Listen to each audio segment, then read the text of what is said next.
Hi guys, welcome back to InfosecTrain. My name is Divyani and today we have Mr. Sayam with us. He's a cybersecurity expert and a trainer at InfosecTrain.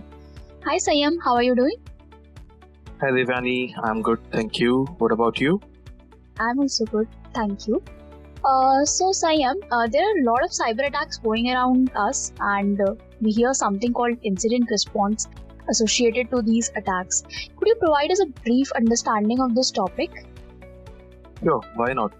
So see, as you mentioned, a lot of cyber attacks are going on nowadays, right? So if you talk about incident response, so it's kind of a methodology which your organization uses to respond to those attacks and manage that entire cyber attack.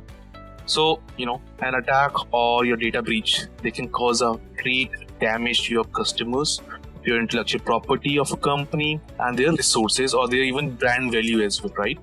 So your incident response, they aims to reduce down those damage and recover as quickly as possible. So, investigation is also there, which plays a key component in order to learn from the attack and to prepare better for the future attacks. So because many companies today, they experience a breach at some point in time.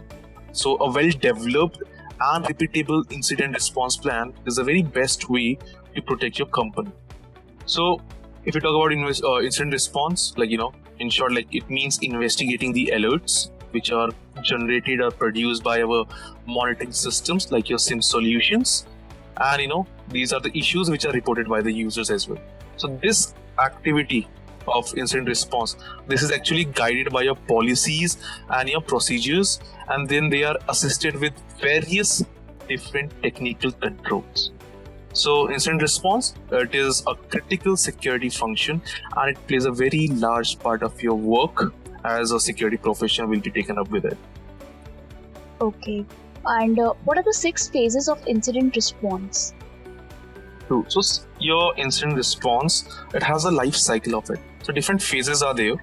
The popular ones, which are there is your preparation. Then we have identification. Then we have containment. Then we have eradication. Then we have recovery.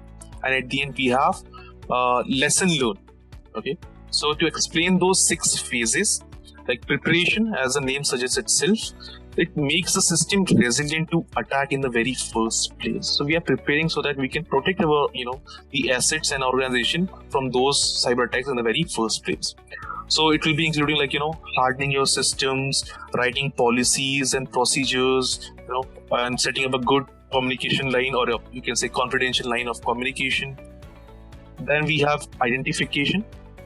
So from the information in an alert or the report which we get, we determine whether an incident has taken place or not, whether there is an incident or not, and how severe it might be, right? And then we'll be notifying our stakeholders as well. Then we have containment over there. So containment, you can say isolation. So we limit the scope and the magnitude of that incident over there. Okay. So the main aim is we are trying to secure our data by limiting the immediate impact on our customers and our business partners. Then we have eradication. So by the name, it's pretty much clear, right? So once that incident is contained, we remove the cause and then we try to restore the affected system to a secure state by applying all the security configuration settings, and you can say by installing the patches in order to recover or to eradicate that particular incident. Then we have 5th phase, which is a recovery. So with the cause of that incident eradicated, the system can be now reintegrated into the business process that it was supporting before. So we in the recovery phase will be, you can say, it means involve your restoration of data from backup and your security testing, right?